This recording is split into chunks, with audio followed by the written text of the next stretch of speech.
We're just 4 songs away from the week's hot and toxic takes, but right now we've got Take It Back to 73 on Pittsburgh's #1 hit music station. B94.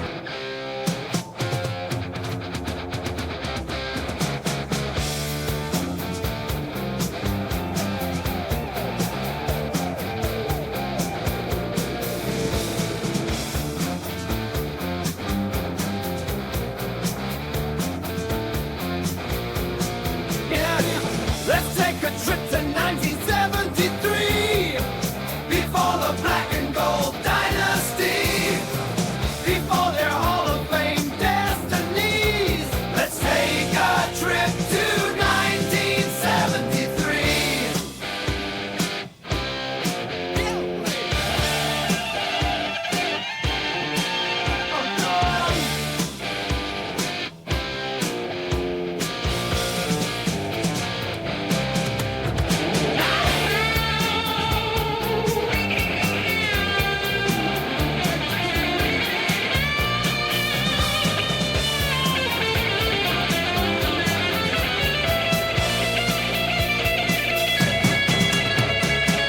A fabled tale of black and gold.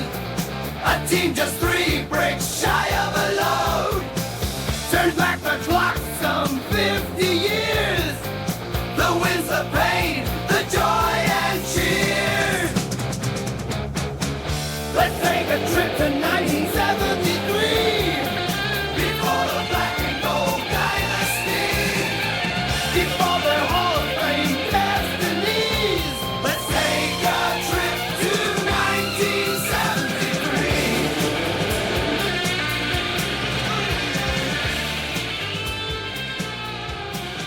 WBZZ Pittsburgh with the official 90 forecast from Dennis Bowman and the weather outside. Hope you're ready for a heat wave. High of 88 on Friday, hitting the 90s early next week. The hits roll on Pittsburgh's #1 hit music station. B94.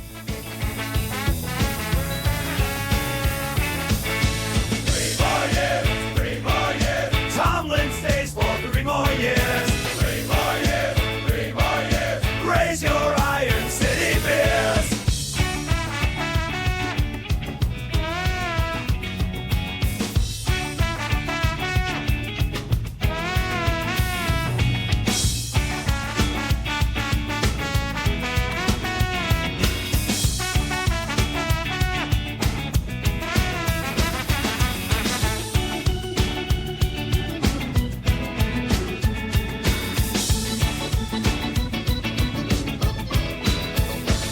Steel City pride, black and gold. Coach Tomlin's story, forever told through the ups and downs. He's our guy, with him we're reaching for the sky. 3 more years, 3 more years. Tomlin stays for 3 more years. 3 more years, 3 more years. Raise your Iron City Bears.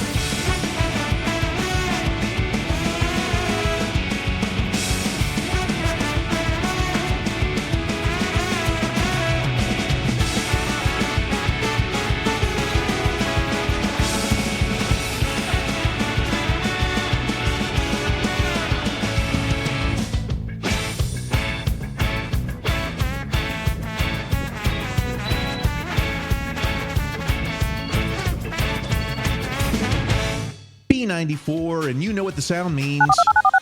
We're looking for caller number 10, 333-9494. You'll get tickets to see Jeff Jimerson and Airborne at the Hartford Acres Park Amphitheater. It's WBZZ Pittsburgh, where the music never stops more than twice an hour. B94.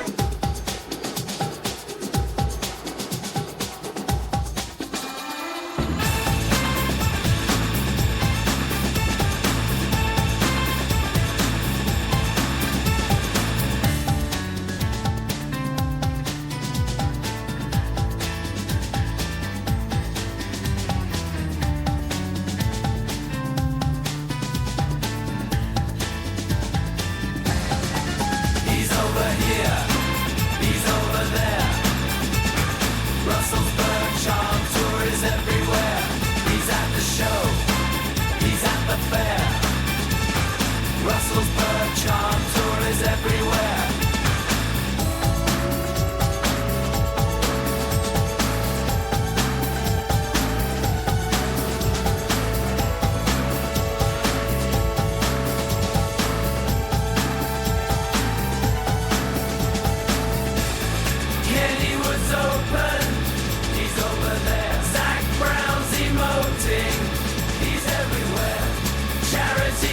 game. He's over there, but codes, rain delays. He's everywhere.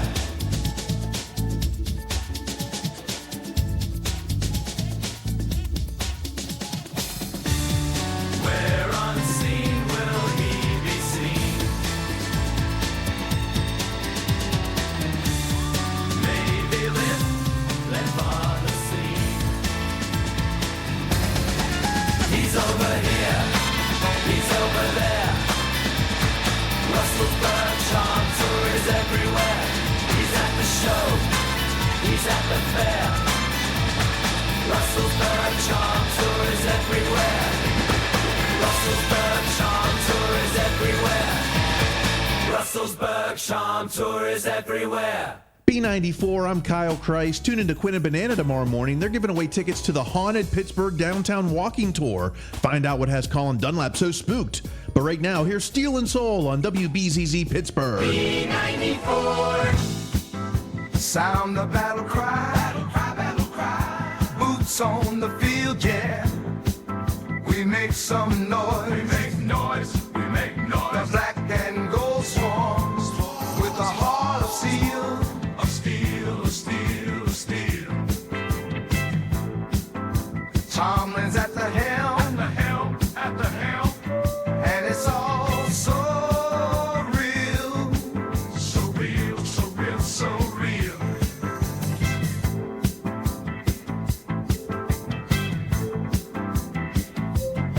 Cause I'm watching, and I'm leading,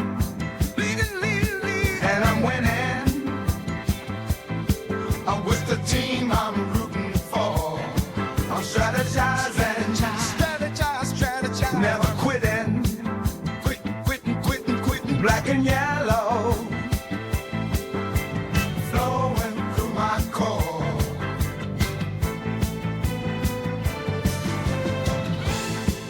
Cause it's crunch time, crunch time, crunch time, crunch time. And the steel curtain, whoa, curtain, curtain, curtain. We blitzing with the force, we're bringing more. I'm commanding, command. Steel spine vision, vision. Steel city, Pumping in my soul.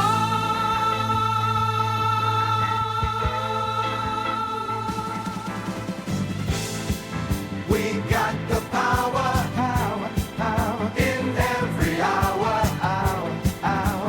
Pittsburgh rushes in. Here we go, here we go, here we go. Defense like iron, positions firing. But we're here to win. We're here to dominate. Yoy! I'm not gonna worry about your level of concern. Yoy and double yoy! We talking about Twitter. Triple yoy! Think of how stupid the average person is, and then realize half of them are stupider than that. Quadruple yoy! We love Pittsburgh, PA. We love Steeler Nation. I hope all Steelers fans just heard that from beginning to end and understand what a treasure, how lucky you are. You're so lucky. You have no idea how lucky you are. So lucky. I've been reading the Serge Tankian autobiography. Okay. And, he says, do not make art that is neutral. Okay. Meaning like, don't be boring. Let them hate you or love you, but if they're indifferent, that's a failure. I get it. No, I used to think the Steelers should come out to have the defense introduced to aerials by System of a Down. that would rock. So I kind of get where some of these troll media people come from, from a contrarian standpoint. For sure.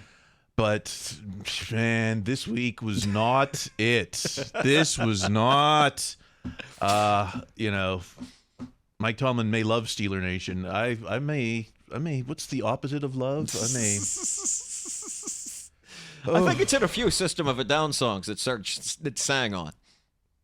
Yeah. I feel listening when I turn onto the fan. I'm self-righteous suiciding. But here we are. It is what Jin's talking about, the conversation about the social media conversation. So we bring this on ourselves. Oh, really? Exposing all your hot and toxic takes.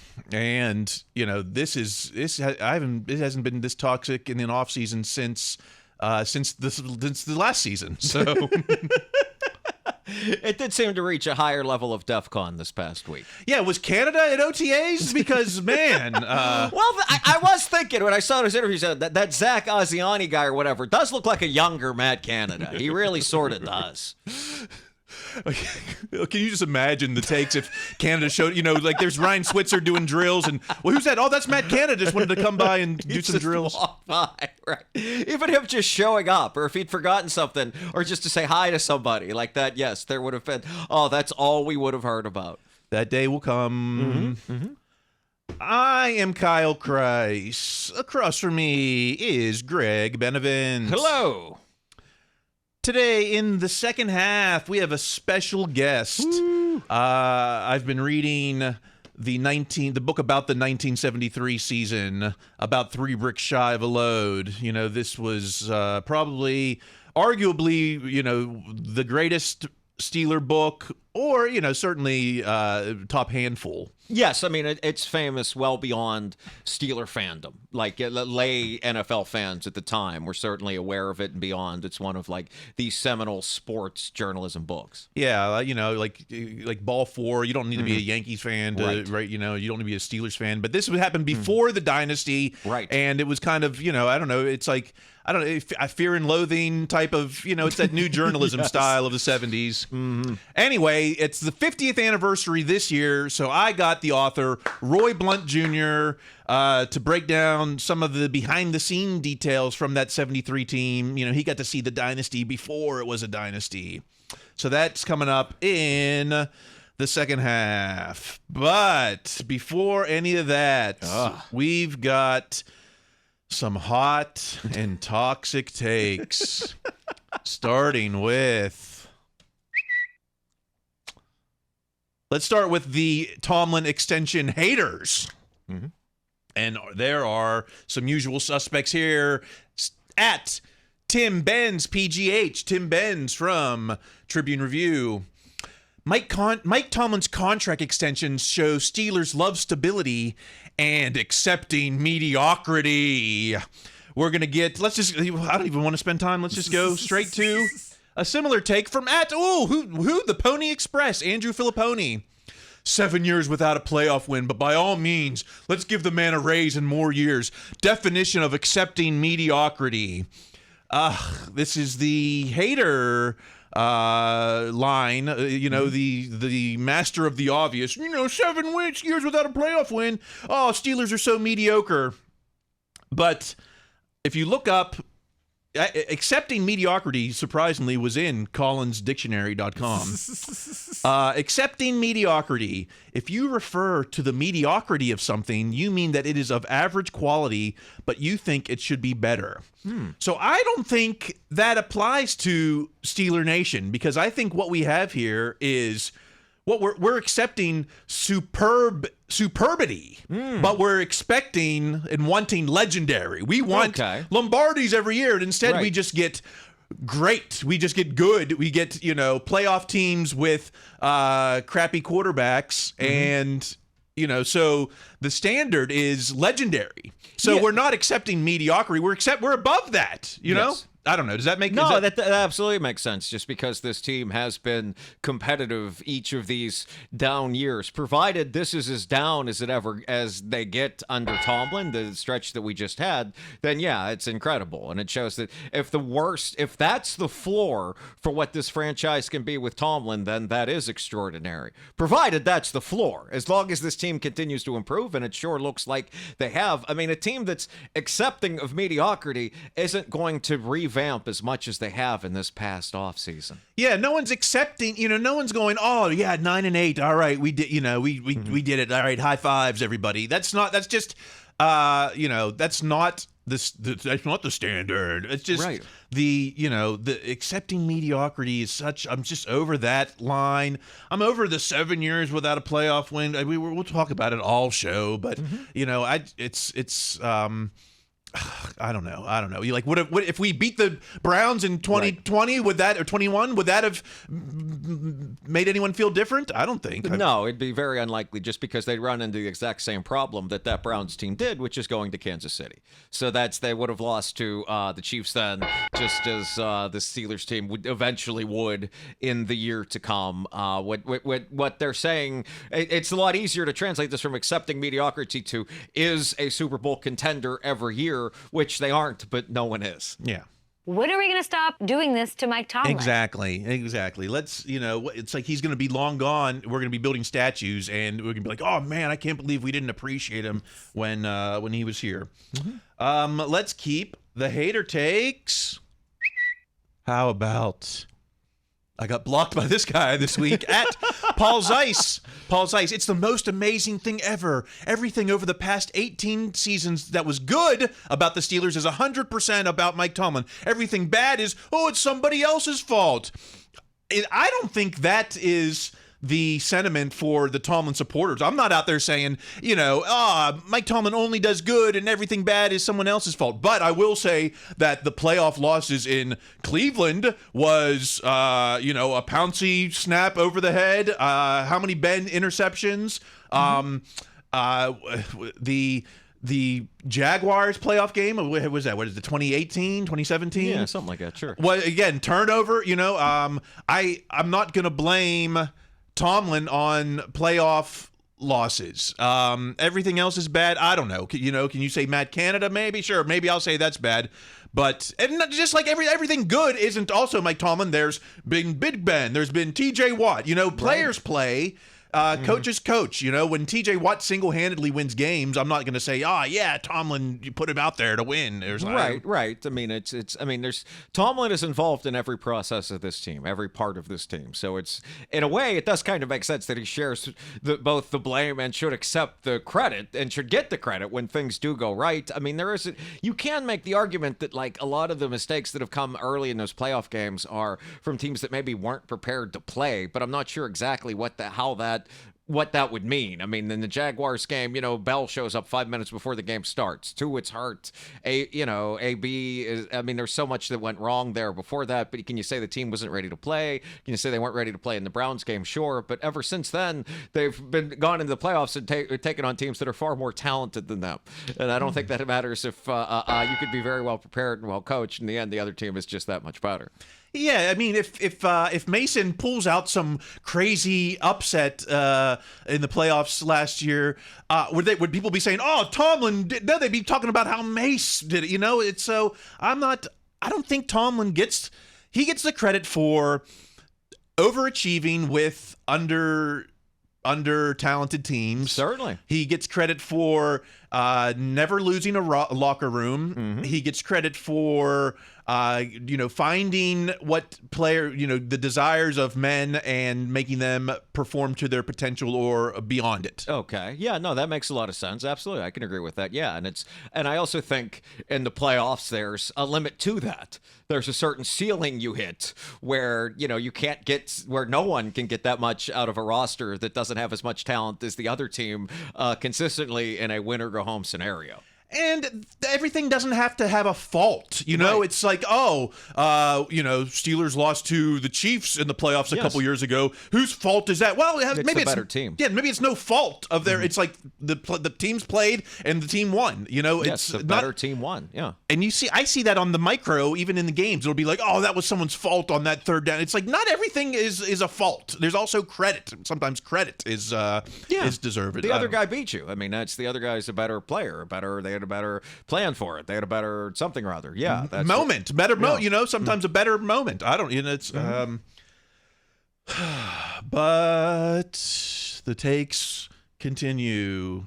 More hater takes from Surprise, surprise. It's at the Herd with Colin Cowherd. If you say anything other than, that's a Hall of Famer, wow, do you get pushback? Talking about Mike Tomlin. Who's giving, I'd love to be in those conversations. Where are these Tomlin supporters? I'm never in that room. Right. I just, we were in the green room a few weeks ago and it was a bunch of Pittsburgh people. And even they were like, oh, you really think Tomlin this or Tomlin? I'm like, where are the Tomlin fans? Sometimes I feel like I'm the only one. So I don't know what Colin, this narrative that Colin's coming up with. Yeah, I mean, and it could even be that he wasn't sieged by supporters and was simply just putting us out there. But I do think, as we see sometimes, there are plenty of Tomlin supporters. They just root for other teams or associated with other franchises and aren't fans of the Pittsburgh team. Yes, we do see that from time to time too. So maybe that's who pushed back. I don't know, but yeah, it is weird that there were as many people negative about this as there were, just because it's not like there's a better option out there. We knew it was coming. Art said it was coming. Let's actually. I've got Colin Cowherd's sound here. Of course, sure. His logic is twisted in. Well, here we go. Mike Tomlin is what you call in the NFL a made man. What? He's a made man. What? Production can dip, third in the division, miss the playoffs. What? He's okay. And if you, when have we been third in the playoff? Like third in the division, maybe once, maybe, or twice. They've been third in the division. It's been a minute. I mean, but even when they were third in the division, I think they made the playoffs or got very close to it. That's a lot. Third. He's acting like third in the division. It's guess what, haters? 0 losing season. So third in the division was still a winning record. So I don't know how that is a diss. And also, it wasn't like it was this most recent year they were third in the division either. Yeah, we had the best NFC North, in history or whatever. Right. AFC they North, were definitely whatever. second in second. Well, actually, were they third in the division? I don't remember now with Cleveland. But they all got in the playoffs. Okay, let's wait. He's got more. Found this out. If you question Tomlin at any point, the old heads come roaring down the hill to criticize you for a variety of reasons. What are those reasons? This is a sport that has fired Andy Reid, who got to 5 NFC championships. What? Often, mostly with average quarterbacks. What? And a sport that just bailed on Bill Belichick, who could not get another job with all those rings. Okay, isn't part of being a Steelers fan is that this organization is not as fickle as anyone else in the NFL. Yeah, Philadelphia may fire Andy Reid. New England may fire Belichick for there were personal reasons going on there. Yeah. The whole point of being a Pittsburgh fan is they're not that fickle. Right, and also you'll notice Colin had to pull his language and say 5 NFC championships because Reid did not win a Super Bowl as Tomlin did, and also I don't remember a lot of people talking about mediocre quarterbacking when Donovan McNabb was at the height of his powers. Right, that's a bit brought back. Belichick's different in that, sure, you remember all the rings and all the stuff with Brady and all that, but this Steelers team under Tomlin has never been as bad as the Patriots have been in the last few years. And that's even with the Steelers losing to the Patriots this year, the worst Patriots team in generations. So if Tomlin had had multiple seasons like the ones Belichick had following Brady's departure, I think that's a very different conversation. But a major part of the reason that they re-signed Tomlin like they did is because he hasn't had that bottoming out. Mm-hmm. You're exactly right. Isn't that, well, how about... That is a reasonable expectation. All right, well, let's not get so affirmative there. Final point on the haters, because I think this is worth mentioning at PGH Media. That entire list, we're talking Zeiss, Benz, Pony, Mueller. That entire list is made up of guys that haven't won any awards in their field, but they keep getting extended. Would love to hear them comment on that. Yeah, the Pennsylvania Sports Writers Awards were all from Philadelphia last year. Wow. So, and I know these guys aren't. These guys are doing columns with their opinions. They're not out getting scoops but it's all hogwash. Is that hogwash works. Again, the Steelers have, and they would rather not bottom out than keep trying the same and trying something new and crazy each time. I mean, look, say they had fired Tomlin and gotten someone else. These guys would not be telling you what a great idea it was. They'd be pointing out all the different ways it could go wrong. Oh yeah, they'd be like, "Oh, Urban Meyer, this guy is the guy who ruined Ohio State and ruined Jacksonville." You know, yeah, that's all you would hear about is the flaws in this plan and how stupid it was. So it's always nice to peek into a parallel dimension now and then.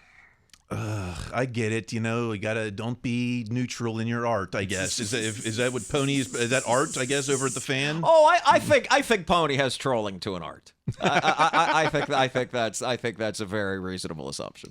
Well, then there needs to be a counter. I guess we're the counter to that. I feel like there's no one. Well, I mean, I'm sorry, I didn't mean to interrupt, but I mean, isn't that kind of like, I mean, not to make everything like pro wrestling, but I mean, isn't that sort of the counter is that like, he gets online and says a thing, and then you, the true believer, either, someone that does support Tomlin either calls up and yells at him, or if you agree with him, you call up and agree with him. I mean, you put out there the strong opinion, and then you're going to get people calling in from both sides. Isn't that kind of how it's supposed to work? I didn't go to broadcast school. I went for screenwriting. Yeah, that is my day job. I guess that's how something works. I don't know. Let's talk about the Tomlin heroes. Oh man! First, I want to show just. I love the picture of the first signing. Serious, it's like the agent is in his full suit. That's the difference between new money and established money. Here's new money. We're going to wear the full suit, and then, 5 contracts later, it's just the collared shirt and the Nike dress thing there. I don't know. We got a better tripod or camera in the last 2 decades. Just that the guys look a lot closer now in this picture. Well, this is what worries me is like, why would they recreate the first photo if this wasn't going to be the last photo? Or nearing the last. I mean, when Tomlin said last year at training camp, that was a lot more momentous than when he said he's coached more games behind him than he has ahead of him, or something to that effect. That was way more momentous than anything anyone said since about would Tomlin get an extension or not. I mean, I do think the idea of a finish line has settled into his mind somewhere, but but I don't know. Are you sure they didn't recreate this picture in the other times too? Good point. I didn't hit the throwback machine there or whatever. Right. But I am I don't know. I'm a little worried. 3 years is a long time, but yes. It's going to come by quick too. So certainly. I don't know what to, I said that, well, no, I didn't say that when Cowher left. I was full on when I even named my cat Tomlin, but I am worried that, will my passion, it might be a time to jump off. If there was ever a time, might be a time to jump off when Tomlin leaves. I mean, it's easy to say that now. We're a long way from there. Okay, let's hope so. Let's hope. I wanted a lifetime extension. Why couldn't they? Let's talk some Tomlin heroes. Mm-hmm. How about at Coach Ricalto, Jim Ricalto? Mike Tomlin has dedicated his entire teenage to adult existence playing or coaching football, and Steeler fans think he doesn't know how to coach football. That's part of it. It's like, and it's we're not even talking coaching. It's always like playoff losses or the standard is mediocre. Or timeouts in the 2-minute warning. Oh or gosh, something. Yes. Yeah, that'll come. But okay, good point from Jim. Any other good points out there? How about at Jack_Sperry? Jack Sperry. Last year, Mike Tomlin got the Steelers to 10 wins and the playoffs despite a bottom 5 QB room, a bottom 5 offensive play caller, Cam Hayward injured all year, many key injuries at linebacker and safety. Most teams under most head coaches would have won 5 games or less. Yeah.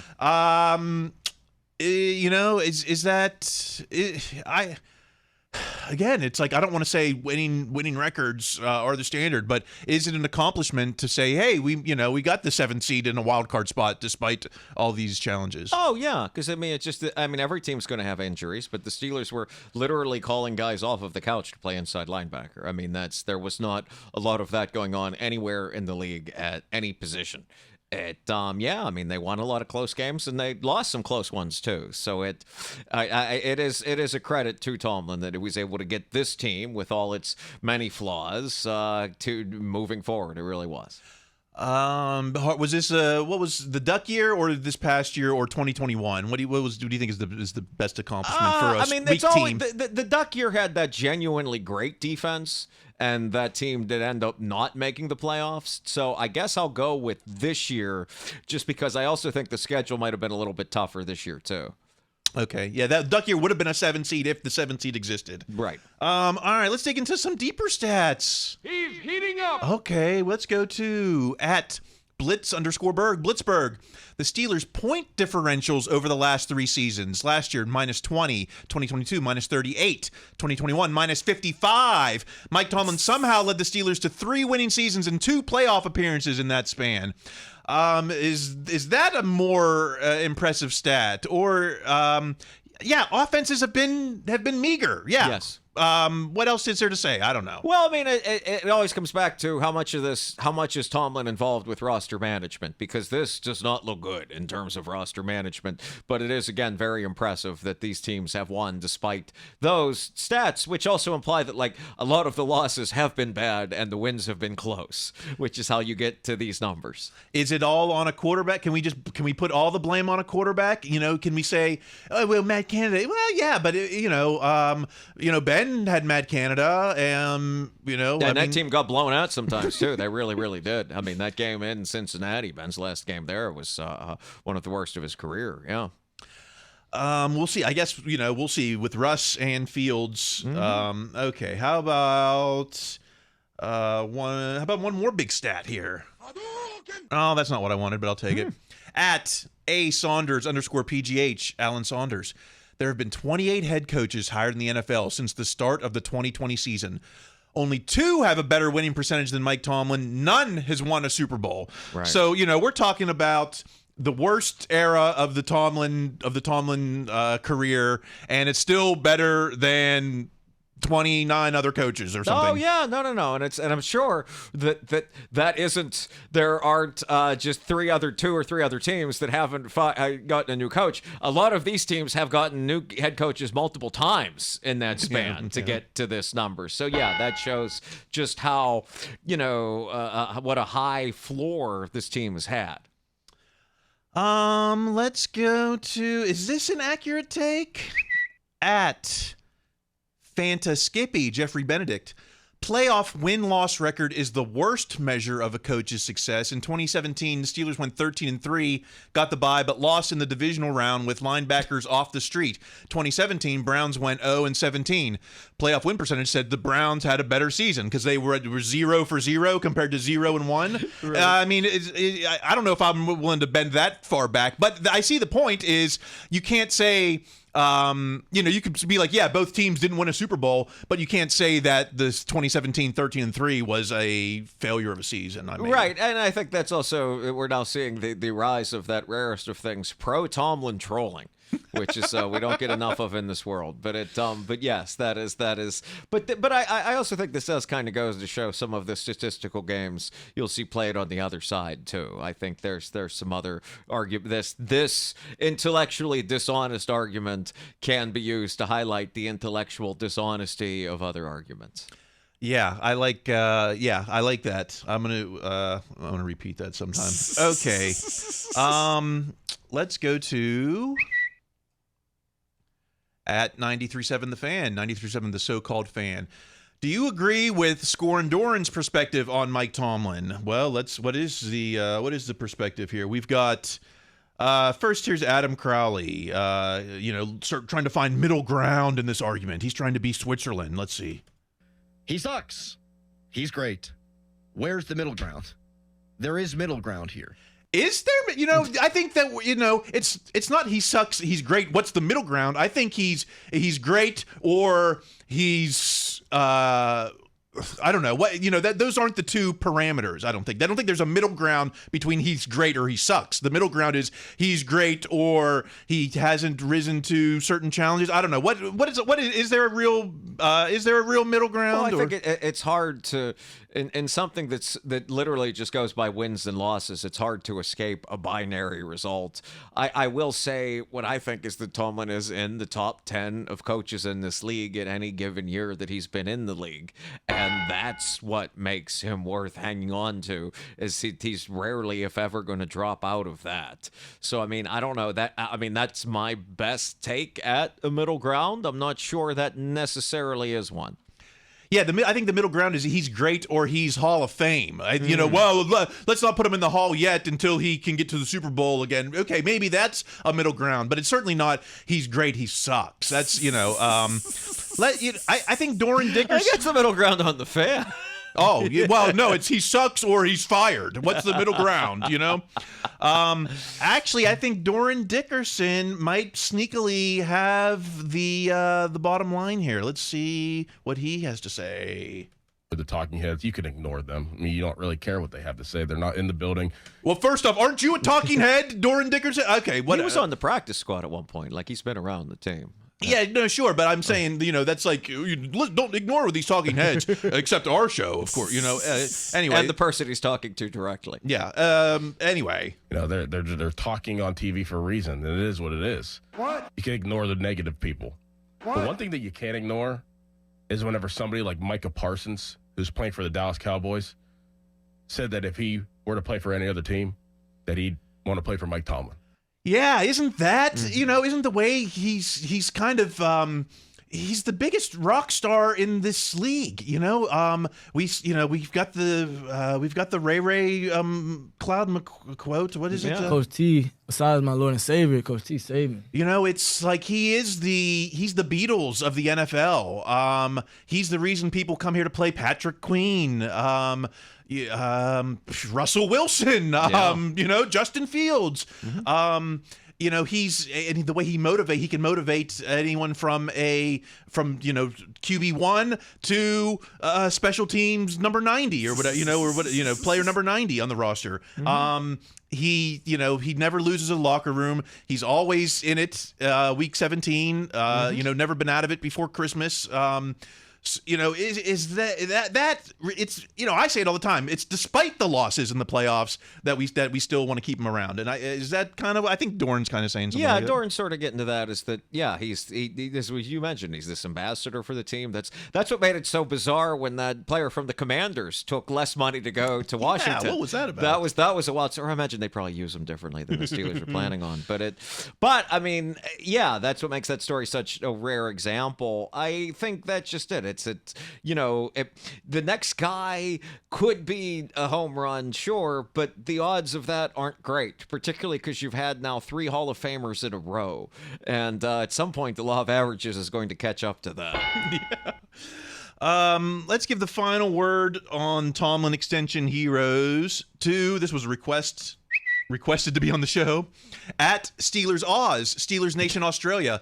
Congratulations, Mike T. Now support the bloke or don't watch. Deal with it or don't watch. That's where I'm at. I'm like, yeah, you don't like Mike Tomlin? Then you're not a fan. Go watch, go watch the Buccos all summer or something. It's like Tomlin has been a fabric of this team for so long that if pardon me, it's like if you're not a fan of him, you're not a fan of the team. I don't, that's how I see it. I do like that the guy had to say don't watch twice just in case you missed it the first time. And I can see being frustrated with the team. I can see being disappointed that they haven't been a contender in a while now. But it's hard to blame all of that on Tomlin this whole way. And again, it's hard for me to believe there's a better option out there right now for them. It's like Ringo Starr wasn't, he's not Neil Peart from Rush, but it's not the Beatles. I don't even know where this analogy's going. Let's get to the second half. We've got coming up in the second half, Roy Blount Jr., author of the seminal Steelers book about 3 bricks shy of a load. We're taking you back to 1973 when the dynasty was still in the womb. Plus, we got to talk some OTAs, and the Russell Charm Tour continues. And maybe, if there's time, the most ridiculous Brown fan there is. Oh, wow. We'll see you in the second half. Fun times in Cleveland today. Cleveland! Come on down to Cleveland town, everyone. No division crown since '89. See some guys who can't play for the Chiefs. Their best draft day happened in a movie. Go hear the fans still talk about last year. You'd think it was the best day of their life. In 20 years they've only had 7 wins, but Baker leads the league in commercials. QBs and coaches don't sign a long lease. Ben is to blame for job loss in Cleveland. His lifetime record is 24-3-1. There needs to be a statue in Cleveland. He's the guy who owns all of Cleveland. Yeah!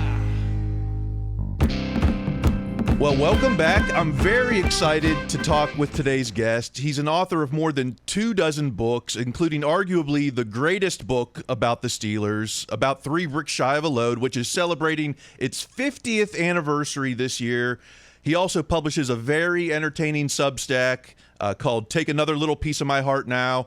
Roy Blount Jr., welcome to What Jen's Talking About. Good. Thank you, Kyle. It's good to be here. I'm so excited to talk to you about this book. You know, you embedded yourself with the Steelers in 1973. This was before anyone knew they would become one of the great sports dynasties. So what attracted you to Pittsburgh and the Steelers in the first place? Well, I had loved covering the Pirates. The Pirates were of the 70s were wonderfully funny and wild and crazy.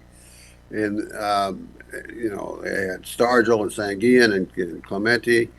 And they were always yelling at each other and picking each other off the ground and attacking each other. And I thought that was the funniest locker room I'd ever been in. And but then I also did a story for Sports Illustrated about the Rooney family. Oddly enough, I lost that entire this was back before computers and things. I lost the entire text typed out on the paper of that story and all the notes in a cab. And so I had to recreate that whole story by memory. Otherwise, this book never would have come about, I don't think. At any rate, so I wrote that, and I liked the Rooneys too, and I loved the town of Pittsburgh. I mean, the fact that the Rooneys lived there and walked to the stadium, or Art Sr. would walk to the stadium, and they were just embedded in, and there were lots of characters and everybody was connected to the Steelers somewhere or another. So, and then also I saw the Immaculate Reception of course, on TV, and thought, well, the Steelers were coming. They were on their way, and I guess ideally I would have come the Super Bowl week, I guess, but it was good because I kept coming back Super Bowl year. I mean, I kept coming back year to year. So I went to all 4 of the first Super Bowls and wrote about them and added them to this book. You know, when I first read it, it kind of reminded me sort of Fear and Loathing in Las Vegas. You know, would it be fair to put you in the category of that new journalism with, Hunter S. Thompson and Capote, or would you reject that comparison?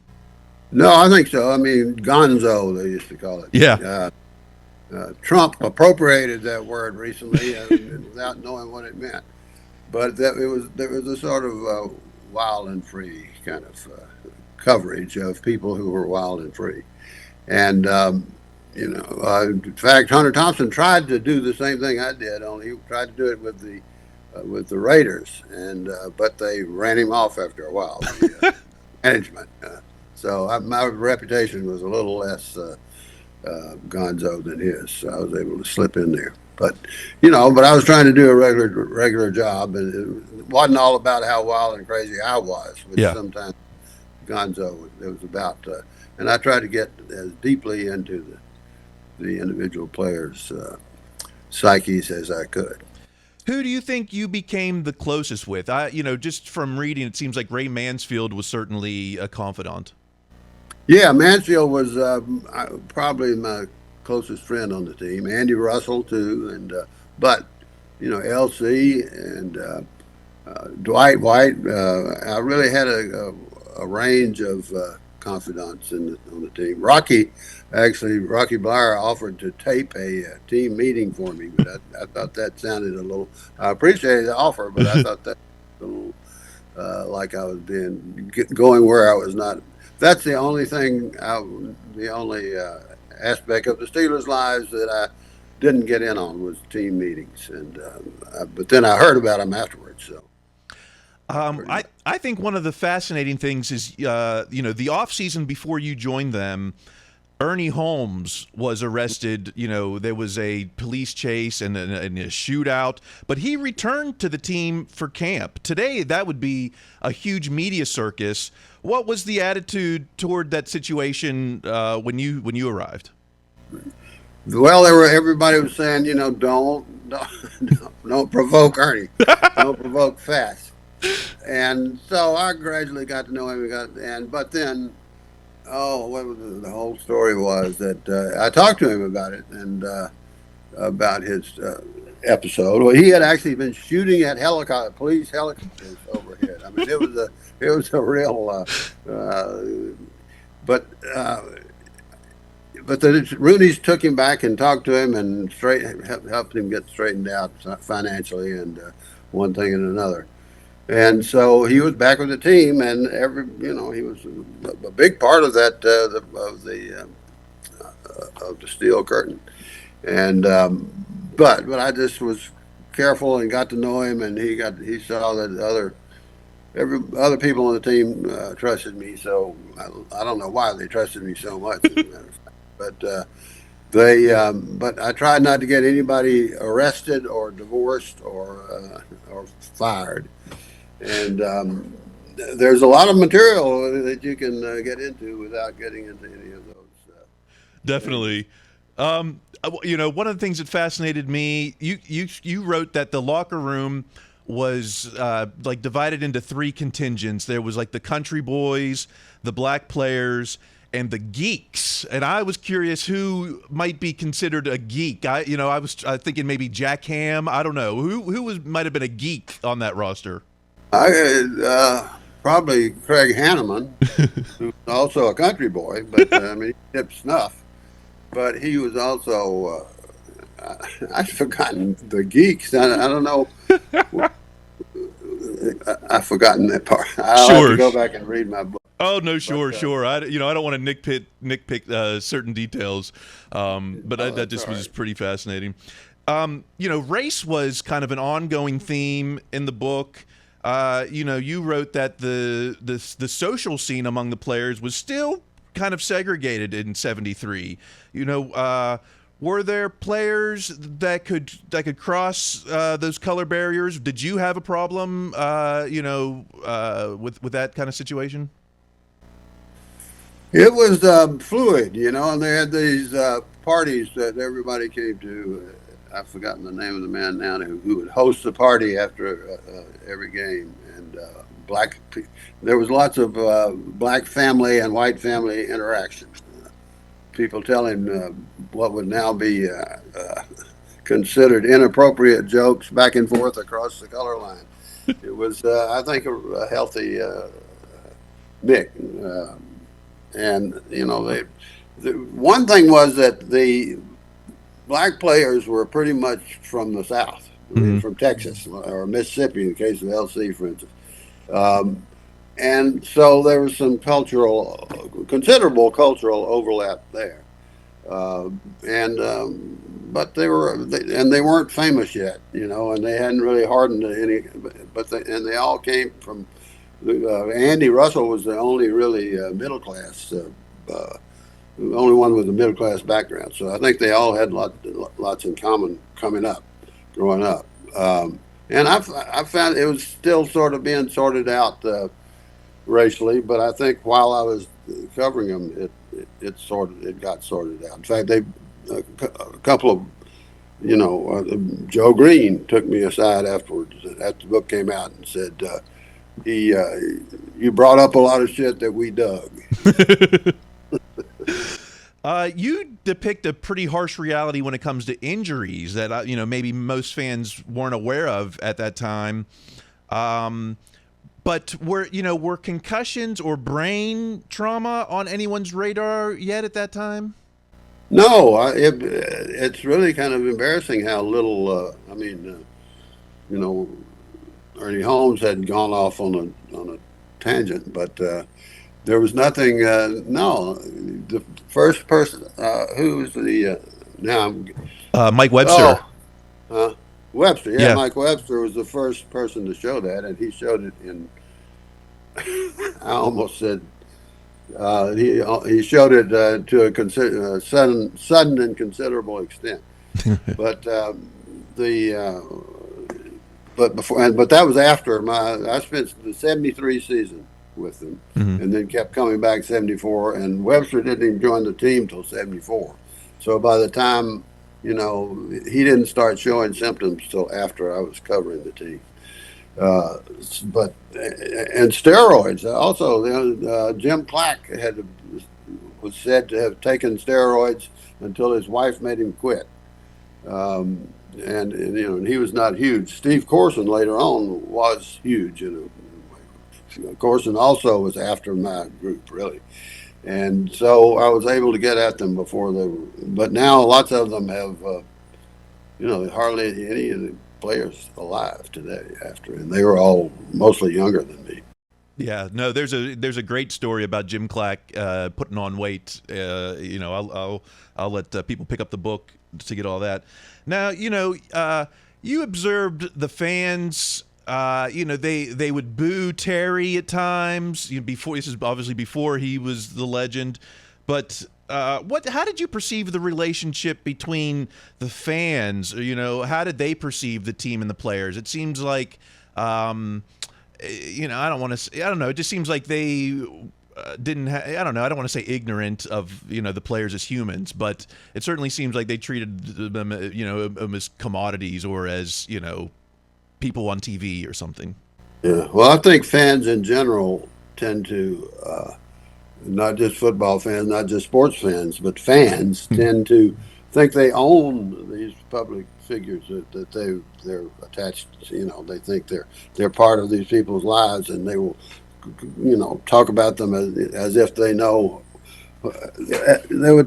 Fans will talk about players as if if the players would only listen to them, there would be the fans know more about the players than the players themselves, until all of a sudden there's a player standing in front of them, and then their mouths fall open, and they suddenly seem a lot less authoritative. Yeah, totally. You got to spend time with Terry Bradshaw. And it seems like in '73, it wasn't certain whether was it going to be Terry, was it going to be Joe Gilliam? He wasn't the legend that we know today. Did his Henry, yeah. Did his success surprise you? Could you see the greatness in him at the time? Well, I mean, people would say things like he's a great specimen, but I don't know whether he's going to learn how to play the position. He was all three quarterbacks started at one time or another because of injuries or one thing. And Hanratty was like, now it can be told that it was Ray Mansfield who said to me, you want your quarterback to be like Bugs Bunny, outsmarting everybody. And Terry's just too much like Elmer Fudd.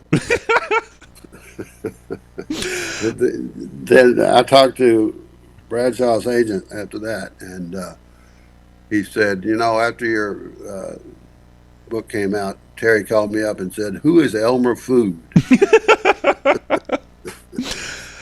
But Bradshaw was, was a great. I mean, my book doesn't do justice to him because he came into his own after the full year I spent with him. Another icon that you got to spend time with was Bill Nunn. It seemed like he was a lot of fun to be around. What do you remember about him? Yeah, he was. He took me on a scouting trip down to the Black University. Black colleges, historically African American colleges, or whatever the term is. Mm-hmm. In the South, and we went from all those Alcorn and all those, and Nunn had in fact been a pioneer of scouting those teams and getting prospects from those teams. He got in ahead of the rest of the NFL. He had been newspaper guy and knew,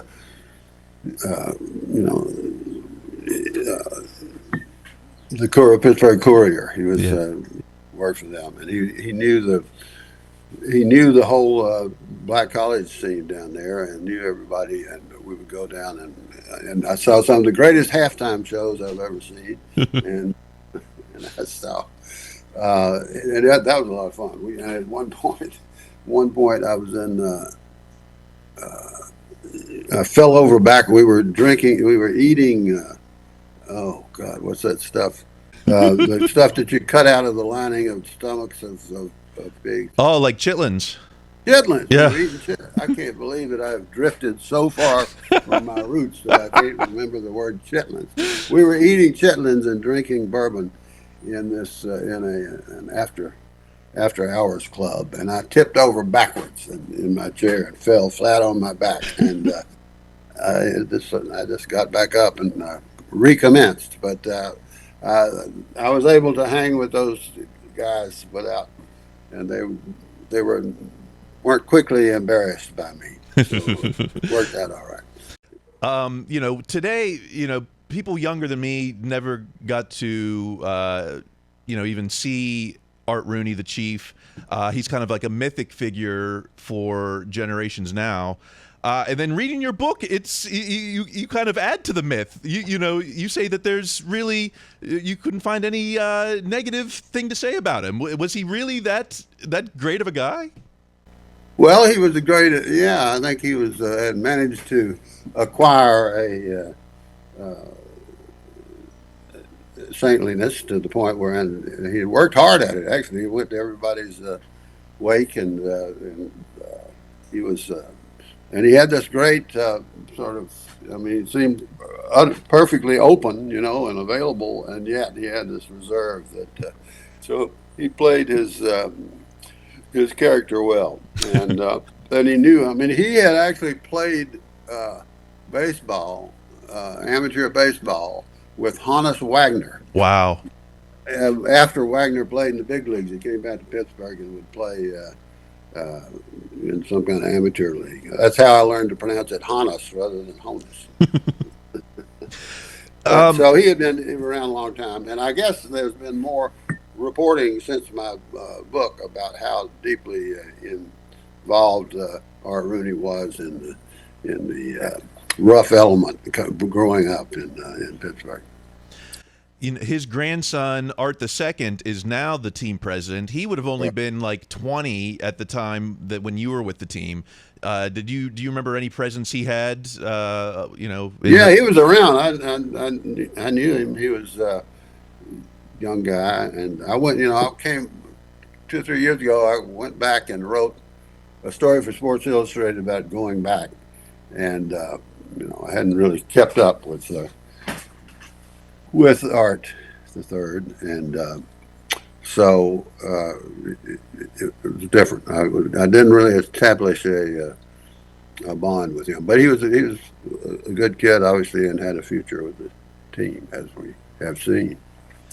It's like looking back on 50 years. What is there anything that sticks out at you? What do you remember most fondly, I guess, about that season? Oddly enough, falling over on my back in that after-hours club and getting back up and eating more chitlins was a pretty good moment. I don't know. There were things like that where it just could have been embarrassing, but they were a very accepting organization, and nobody put on any airs. There was a big point of that team and that family was to not put on airs. And so I enjoyed that aspect of it. And there was a great moment when I'm trying to remember this exactly, but after Ernie Holmes, I guess it was after the book came out, and I was back, and Holmes said, "What'd you write that shit about me in your book for?" And I said, "Oh God, what?" And he had said to me. He had told me about his shooting thing where he'd run off the road and was shooting with a pistol up at the police helicopters, and he told me about it, and I quoted him. And one thing he said was, and I was acting with the with the mind of a child and the brains of a warrior.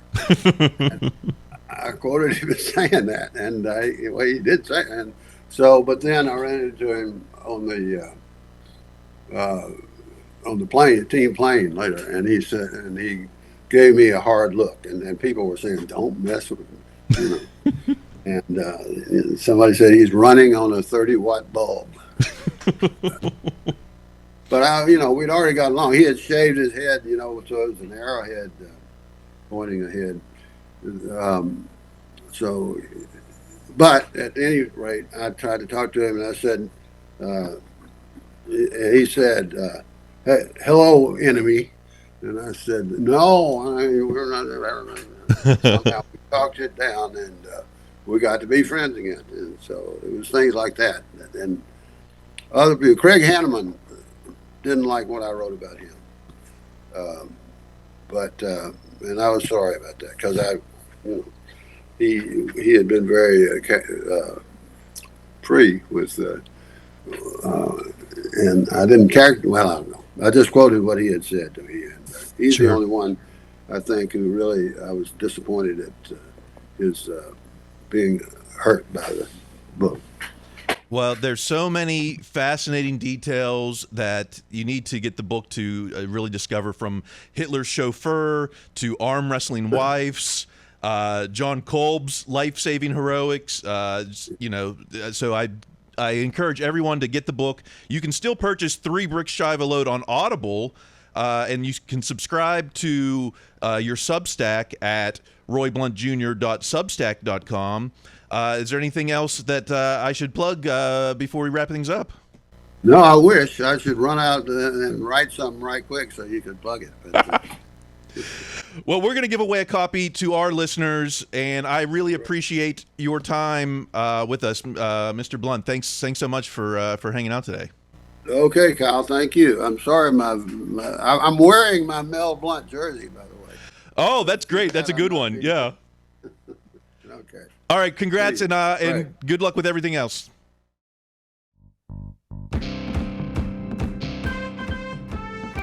So that was very cool. Yeah. Go. It's on Audible. Go find about 3 Bricks Shy of a Load. I'll give away this copy to someone who, I want an iTunes review, and maybe sign some kind of endorsement. Maybe it's a YouTube comment, or maybe just tweet me some words of encouragement. I don't know. I got to get a hold of Patch Adams, because I think that he deserves a prize. So. Certainly, that's the first time I've ever said that about Patch Adams. Let's continue. It's time for the. These are the new leads. These are the Glengarry leads. It's the return of the Glengarry plays. They weren't with Canada at all. They were with Arthur Smith. Let's get to at B. Pryor, Brooke Pryor. Arthur Smith says, taking the Steelers job and working for Mike Tomlin was a home run for me. I couldn't have asked for a better situation. Sure, I'll take any kind of Mike Tomlin praise, but he really won did. over some Steeler fans. How many former Steelers can you mention in one answer? Let's see here. We've got the soundbite from Mr. Arthur Smith. I have such an appreciation of the history of this game, and guys that have been big mentors to me have either coached here or played here, and I could go on and on. And Mike Vrabel was a player here, and I worked for Braves, and he had a big influence. Mike Malarkey, Ken Wisenhunt, Russ Crum, 3, Dick LeBeau, 4. I mean, I got guys that I coached with in Tennessee, from Deshae Townsend 5 to Nick Eason, 6. Lou Spanos, I worked with in Tennessee. And I don't even know who that is. There's so many guys, players or coaches, and swear by this place. So, he actually went on to mention LeBeau and Tom Moore as well. So, that was a much longer answer. So he just kept going. Yes. Anyone could bring up Nick Eason and Nick Eason, Deshae Townsend and Russ Grimm in the same sentence. Wow. So Arthur, he's done his homework. Yes. He's got to bring back the mustache, but other than that, he's doing everything. He seems to be doing well. Yeah, that's a light stash. He's got a springtime stash going. That's we'll grow a full on winter one, I guess. But you know what? It's just what is every other locker room just talking about the Steelers? It's just like it seems to be must come up in conversation with these guys all the time. It seems to be something, yeah, or it's come up at one time or another, or hey, I learned this in Pittsburgh, or I mean, I don't know how this works, because in this interview, he talks about how, you know, Tomlin reached him when he was on vacation, and as soon as he got back, the very next day, he was interviewing for the position, and I was thinking, like, okay, so in that day, is that when you talk to all of these people? Like, how do you do this? Do they all text you and be like, yo, you should take this job? I don't know how, I mean, again, I don't understand this fraternity, but it's either that or, like you said, at a random game against like the Jaguars, Malarkey is telling some story about like playing the Browns in 2003. Like, yeah, Vrabel, you know, he called him up. He's like, yeah, you got to work for the Steelers. Meanwhile, I'm going to take this job in Cleveland. So, right. Okay, all right. More Glenn Gary play. You know, we're so worried. Who's going to be the second wide receiver? Who's it going to be? Well, at Aaron_M_Becker, Aaron Becker, Arthur Smith on if the Steelers have a legitimate number 2 receiver.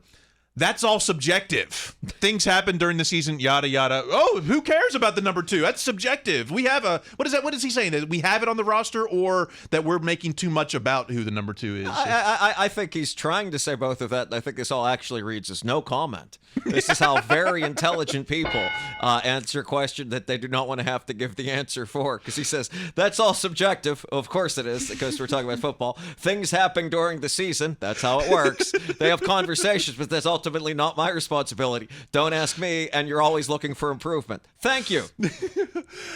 So, well, yeah. What is there to, I don't know. What is there to say? Right, again, but I mean, but he also, seriously, as the offensive coordinator, he should not be asked about, there's no way he's going to answer a question about roster construction, particularly in the context of, is there a player you do not have of the people you're coaching? I mean, there's literally no way he can answer this question, whatever his actual thoughts are. Maybe he does believe that the guy's already on the roster. Maybe he does believe that's all fine. But again, this is not a question he is in any way able to answer. He's like, it's all subjective. Have you seen me in Atlanta? We just had really one receiver. Right. Then... Well, yeah, exactly. Well, we had one receiver and a tight end. I don't know. That's what we might be doing here. We'll see.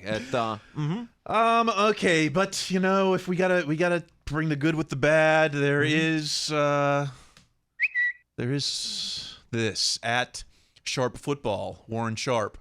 TD rate in goal to go last year. So that's like first and goal, second and goal, whatever. We don't even have Atlanta on the list. That's because they were dead last at 48% on goal to go. Now, and that's with like maybe the league's best tight end, like one of them, like right there with, I mean, in terms of sheer talent, that the big kid, what's his name, Pitts. Yeah. So, I mean, I'm hoping they're just doing red zone drills and this whole camp. I mean, what else? You know, we've got the tight. Yeah, we keep hearing about these tight ends that are catching passes. So, I guess there's no way to go but up. Even Pittsburgh was 21st last year at 67%. Which, you know, that seems pretty good 2 out of 3 times. But I guess if you're whatever in goal, you better get in. Right. And you'll notice, I mean, but there's also teams on this, you'll notice like New England and Washington and Arizona and Chicago that didn't exactly have great seasons. There's a lot of teams here that did. I mean, the one thing, if you are looking for a qualifier here, it's that we saw that earlier stat about how the Steelers had a bottom 5 quarterback room. Well, I can almost, without looking into stats, guarantee you that Atlanta's was lower. I mean, it's that Ritter kid played tough. And was it last year or the year before where Mariota was just like, I don't feel like playing? That's right. All right, enough of the Glenn Gary plays. We've got OTA news starting with at Steeler Nation. Steelers captain Cam Hayward has been working on a unique technique that will hopefully keep him playing for a long time. What are the details here? The quote, last year, Tomlin brought to my attention, the thing that's really cool is you watch power lifters, and my game is built on power and technique, and power lifters go into their 40s. Wow. Yeah, but power, I mean, I would say he needs to look at sumo wrestlers, not necessarily power lifters. I mean, what my first thought was that no one's trying to hit a power lifter. You get to lift that without someone like running at your body. I mean, that seems as good a stretch as any I would kind of think in terms of like unique techniques is that there are so many technological advances in terms of therapy, in terms of treatments, in terms of nutrition, in terms of what we know about, even just exercise plans that make it possible for players to live longer and live longer, play longer. Oh my God. But those might include some powerlifting techniques too. I mean, I'm not rolling this out. I'm just thinking, okay, that's not entirely what Cam is basing the last leg of his career on. Everybody else gets a little tight. Yeah, just stay loose. Stay loose, Cam. Stay loose. Stay loose. Let's go. Let's move on. I don't know, who cares about Peyton Wilson? Let's move on to. We never talk special teams. At Mike DeFabo. Special teams captain Miles Killebrew was asked if Danny Smith has been brainstorming some unique things for the new kickoff. Quote, have you met Danny Smith? He's always brainstorming. He'll send us texts in the middle of the night sometimes. Wouldn't you mind waking up to a Danny Smith text like, what about if we do a double reverse on a handoff or on a kick return? I mean, see, I was thinking it'd be even weirder. It would just be a picture of like the X's and O's and routes, and it would look like you got a text from the Zodiac Killer. Like that was more what I was thinking. And he did his rare press conference. I enjoyed that. I've never realized how thick his accent is. Right. It's pretty thick there. Yes, it is. I don't know what but he does repeat some Tomlinisms yes, too. He does. I forget what did I don't know, but it's coming straight from the horse's mouth to him. Mm-hmm. Okay. Yes, that's worth seeing if you haven't. The Steelers put themselves up on the site. It's after the longer interview with Arthur Smith that you heard, and then I think they talked to the wide receivers coach, the one that looks like mini Matt Canada, and then they go to Danny Smith, and you're like, why wasn't this its own video? Yeah. Thick accent. Yes. Okay, let's talk Russ. The Russ Charm Tour continues. Where is the Russ? That is a reasonable No! expectation. It is a reasonable expectation that Russ is going to continue to be out there charming people. It's my quarterback. That's my quarterback. Let's talk Russ. At Matt Press 23. Matt Press. Russell Wilson announced a $50,000 donation to the Boys and Girls Club of Western PA from his Why Not You Foundation. He made sure to get some reps in too.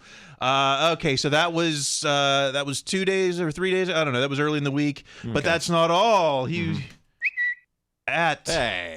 Brian Batko. Russell Wilson showed up unannounced to the DeMar Hamlin celebrity basketball game in Pittsburgh. He's chatting with Brandon Marshall on the bench. At North Allegheny's gym. Oh, that's right. I was at the alumni. At the did you think they recognize? Is he a well-known enough person? If he just walked up to North Allegheny and they just said, "Come on in, Russ," do you think they? Well, recognize? I mean, what we heard, he's probably about the same height as a lot of the students, right? So I mean, like that kind of fit. I mean, I remember there were people. What is Russ? He's like 5'11". 5'11", yeah. Okay, there were a lot of kids when I was at North Allegheny taller than 5'11", so it's entirely possible. I think the fact that he's always dressed fashionably and sits in the front, I think they might have a decent shot of recognizing Russell Wilson. Yes. And of course they couldn't let him go without shooting some threes. He got 2 shots, 1 for 2. I don't have the video. Just God, the still I remember here. having class in this gym. I remember screwing up dodgeball there at this same end of the gym. Yeah, it looks like some state champs on the wall there. Not involving me. I lettered in the roller hockey team senior year, but those banners are down at the rink itself. But you had roller hockey? Wow. Last year, only in my senior year. But the North Allegheny had a lot of great athletes. None of them on this podcast. We got to get. Who are we gonna get? LeVar? No, LeVar was North Hills. LeVar was North Hills. There was Mike McMahon rode my school bus for a minute. He was a quarterback with the Eagles and Lions. I never talked to him, but he was definitely on the school bus. So the Russ. Oh wait, of course, if we've got some actual stats. Good news from Russ stats. No, this isn't it. Yes. No. Oh, first this. At Tim Benz PGH. Tim Benz. Looks like the supreme hater Mark Madden might be convinced. He might be a Russell convert. I've conned myself into thinking Russell Wilson is going to have a good year. I'm a Mark Madden fan. All this. I didn't see Mark Madden maybe because maybe am I blocked from him too? I don't know, but I didn't see Mark Madden during all the Tomlin extension. But he is conning himself into thinking Russ is going to have a good year. Well, I think that also shows when you're in this industry, when that's your brand in the industry. This is how you have to couch your language for anything positive. Like, you have to put this kind of prefix on. Like, well, I've kind of cocked myself into this. I don't know. I've been ripped off into thinking that I'm a Steeler fan this year. I've been scammed. Yeah. Okay, and some real stats. At _legit football. Russell Wilson had more fourth quarter touchdowns than any player last season. 13 fourth quarter touchdowns. Okay. I mean, what that tells me is that we should probably expect more first half sluggish sluggery. I don't know. I think sluggery is a good word for what we've seen the last few years. It's also, some of this was the Broncos were out of some of those games. I mean, that, you know, when they were in garbage time and Russ is picking up some touchdowns, and we did hear some of that when he signed. But you know, it would be nice to do something before the fourth quarter, because that was where a lot of the success came last year in the games with Kenny. Yeah, I want to see some Justin Fields victory formations. Right, exactly. Yes, so running the air out of the ball with Najee and Jalen and Cordero. Yeah, get that Death Star formation out there in the fourth quarter. Okay, so I think the band is Tomlin extension. Renegade is some odds and ends, starting with maybe the only media guy I support. I don't know. He was good. I listened to his podcast, and he was definitely logical in all the Tomlin stuff. But here he is, A Saunders _PGH, Alan Saunders. TJ Watt sold the most Steeler jerseys of any player last year per the NFLPA, but he finished 22nd in the NFL overall. He was third among defensive players behind Micah Parsons and Aiden Hutchinson. Other Steelers on this list, we'll see. These guys aren't even Steelers at the time the jersey sold. Fields was number 31, so we'll have to see if that picks up now that he's a Steeler.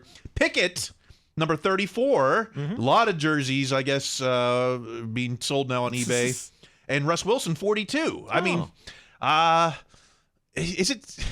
does that say about the team that there's no real, there's not a superstar. TJ Watt's the biggest, the biggest guy. He's 22nd. Yeah, but also I think what this kind of shows to me is that people don't buy defensive player jerseys as a general rule. Yeah. I mean, if these are the top three, and they're three great defensive players, but I mean, I can think of, you can too, 5 other great defensive players that somebody would buy a jersey of that they didn't. I mean, no one bought one of Aaron Donald in his last year, one of the all-time greatest. So that, or Cam Hayward. I don't think anyone's ever bought one. Am I the only person with a Cam Hayward?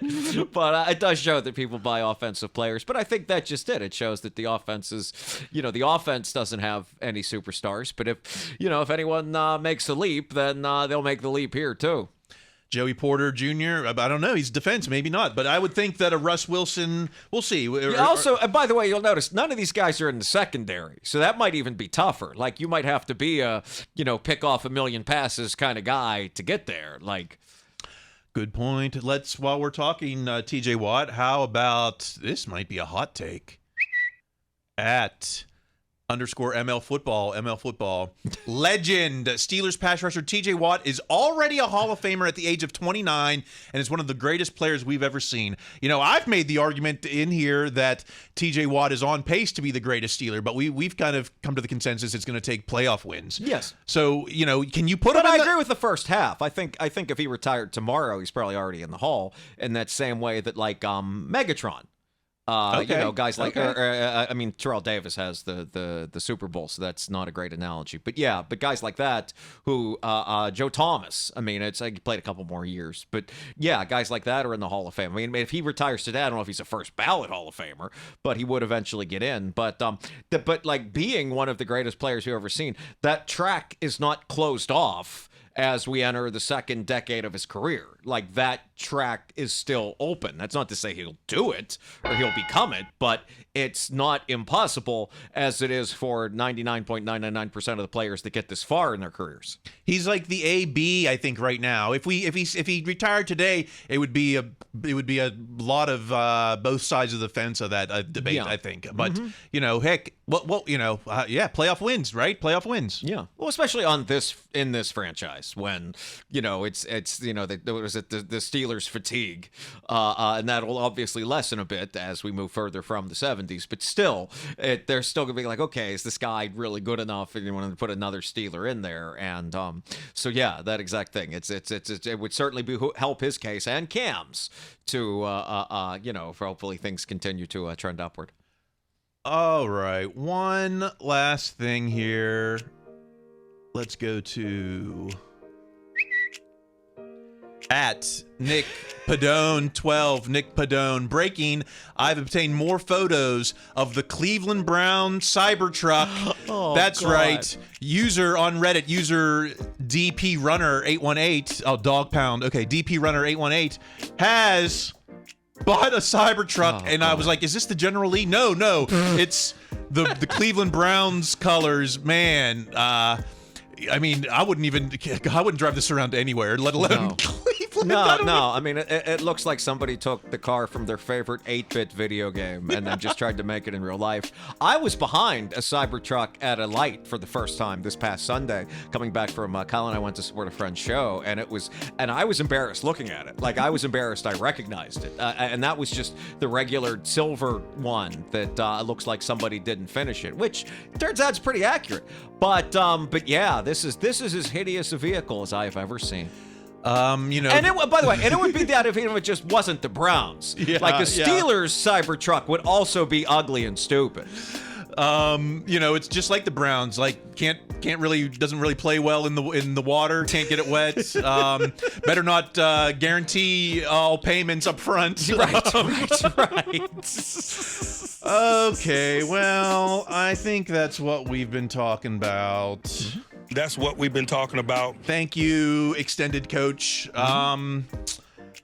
Keep the conversation going. We need your reviews on iTunes. Now that we're completely independent, we need iTunes reviews.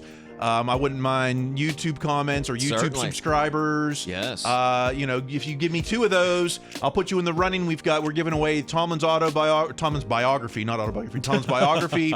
I've got Levon Kirkland books. I'm going to give away the Roy Blount book here. So leave those reviews, or as they say on all my favorite pods, tell a friend to tell a friend. Meanwhile, you can follow me I'm on TikTok at Kyle Chrise. Greg, how about yourself? Alas, I'm on Instagram at Greg Benevent, B as in boy, E-N-E, V as in Victor, E-N-T. You can see us every Saturday night at Burbank's Flappers Comedy Club in Burbank, California. Okay, until next week, when we might have a wide receiver. I don't know.